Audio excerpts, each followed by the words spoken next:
ojo, no centremos las críticas a la opción sur en el viaducto, porque estos del PP son tan listos que son capaces de plantear un viaducto de un solo pilar y resulta que se nos estropea el argumento. El argumento está en la calle Juntis.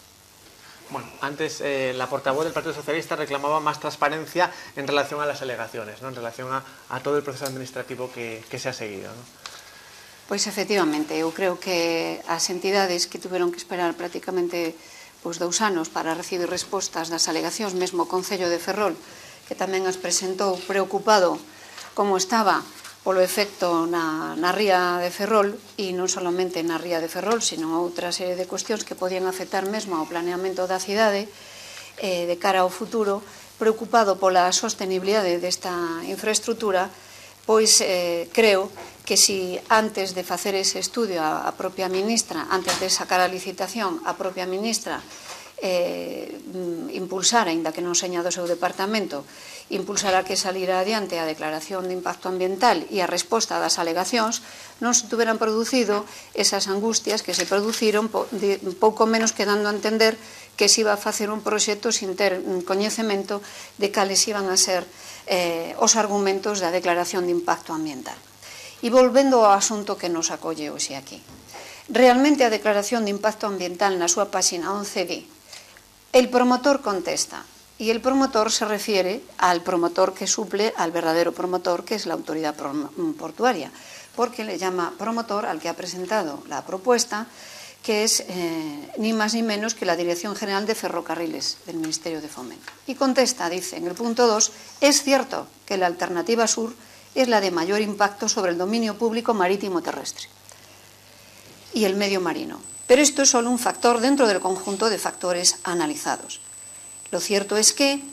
la selección de las alternativas tendrán que basarse en un mecanismo de análisis multicriterio, y en el análisis de ese mecanismo multicriterio,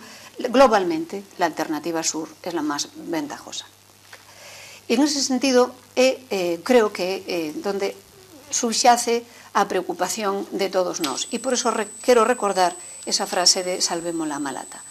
Porque a mí me dá impresión de que este trazado, definitivamente, a única posibilidad que temos é que posteriormente na redacción do proxecto, toda vez que todo apunta, salvo que fosa recurrido polo Ministerio de Fomento esta declaración de impacto ambiental que indica cal das tres é a máis favorable dende esta óptica multicriterio, a pesar de que recoñece que o impacto medioambiental marítimo terrestre o maior é precisamente por este trazado, é certo que tamén recoñece impactos importantes tanto no trazado norte como no trazado sur, porque todos sabemos, e sería unha demagoxia non recoñecelo, que unha infraestructura destas características, xa o dixen ao principio, non sei se o dixen, ten un impacto forte no entorno, e por eso son necesarios estes mecanismos de control preventivo para que se poñan as medidas correctoras. E neste punto, a nós, o que nos preocupa precisamente é esta visión multifunción, porque non vai a ser que esta visión multifunción estemos pensando somente nun aforro económico e nos olvidemos do impacto para as xeneracións dunha da xoia das coronas, como da corona da cidade de Ferrol e da nosa comarca, que é a ría de Ferrol. E para evitar isto, si efectivamente este trazado sur é o que se vai a levar adiante, o que se teñen que facer incluso máis correccións das propiamente propostas pola declaración de impacto ambiental, donde fala de que hai 5 propostas de proxectos para o aspecto de maior relevancia, de maior preocupación que o viaducto. 5 propostas de proxectos donde fala de un máximo de 5 piares. Fala dun máximo de 5 piares e 5 propostas de proxectos que non coñecemos. Eu, alo menos, non as coñezo. Solamente nos din eso, queremos conocer as 5 propostas de proxectos, queremos que, se en vez de 5 teñen que ser 10 que sexan, porque incluso a declaración de impacto ambiental señala que se foran necesarios máis que se fixeran, porque eu creo que, e en definitivamente, nos, como Grupo Municipal Socialista, estamos en primeiro lugar, e non quero que nadie mezcle isto, non estamos poñendo en cuestión o acceso ferroviario ao porto exterior, ni moito menos. Non estamos poñendo o contacto. O que queremos saber é se efectivamente o viaducto que está previsto facer, as propostas que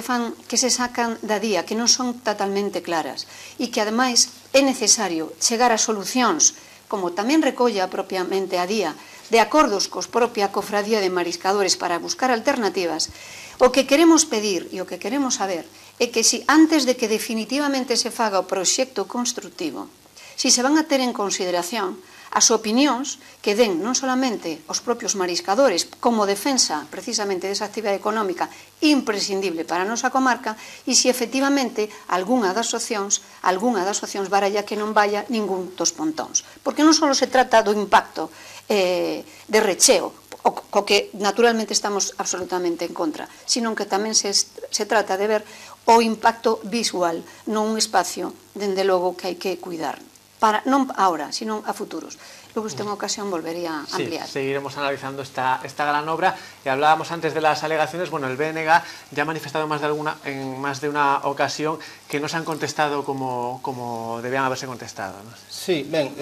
o primeiro que quixera decir é que resulta, en primeiro lugar, resulta contradictorio a posición que se mantén desde o propio Administración do Estado e en colaboración e en connivencia co Goberno municipal respecto de desenvolver este trazado sur cando ao mesmo tempo non se está, por moito que o señor Vilariño o afirme, non se asume o saneamento integral da ría. O único que hai asinado un convenio con Acuanorte polo cal o Estado non vai poñer un só duro respecto do saneamento dos interceptores do marxe dereito da ría de Ferrol. Isto non é o saneamento integral. Existe outra infraestructura que non está incluída dentro dese convenio, polo cal o Estado non vai poñer un duro para este saneamento. Vámoslo ter que pagar os veciños e veciñas tanto do Concello de Ferrol e tanto do Concello de Narón. E, ademais, non existe ningunha previsión de facer a renovación das infraestructuras ferroviarias necesarias para sair desta cidade desde Ferrol hacia a Coruña e que poida establecer o enlace co porto exterior desde Ferrol cara fora. É evidente que o que se está propoñendo por parte do Ministerio de Fomento é un desmantelamento destas infraestructuras ferroviarias na cidade, algo que se pretendeu facer xa no verán do ano pasado e que agora se está pretendendo acometer de novo. Pero eu o que quixera primeiro clarificar é que deberíamos derimir cales son as responsabilidades de cada quen respecto deste tema. En primeiro lugar, hai unha responsabilidade principal que a que ten o propio Goberno do Estado, a propia Administración estatal, e que, como en tantas outras cousas que afectan a esta cidade, está a ter un comportamento que agrava as nosas situacións e o fai sen ningún tipo de consideración. E con este tipo de proxectos o que está facendo é propoñer o que a morte da ensenada da Malata e a destrucción dunha das riquezas máis importantes que ten esta cidade, tanto a nivel medioambiental como a nivel económico. E despois está a responsabilidade que está a ter este goberno municipal, que actúa de maneira cómplice con estas decisións que se toman por parte da Administración do Estado, no canto de actuar en defensa dos intereses dos veciños e veciñas desta cidade, dos nosos intereses, defendendo as nosas demandas e as nosas reclamacións que se vehiculizaron a través desta multitude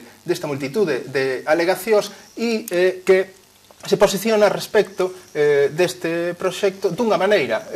casi como se fora a palabra de Deus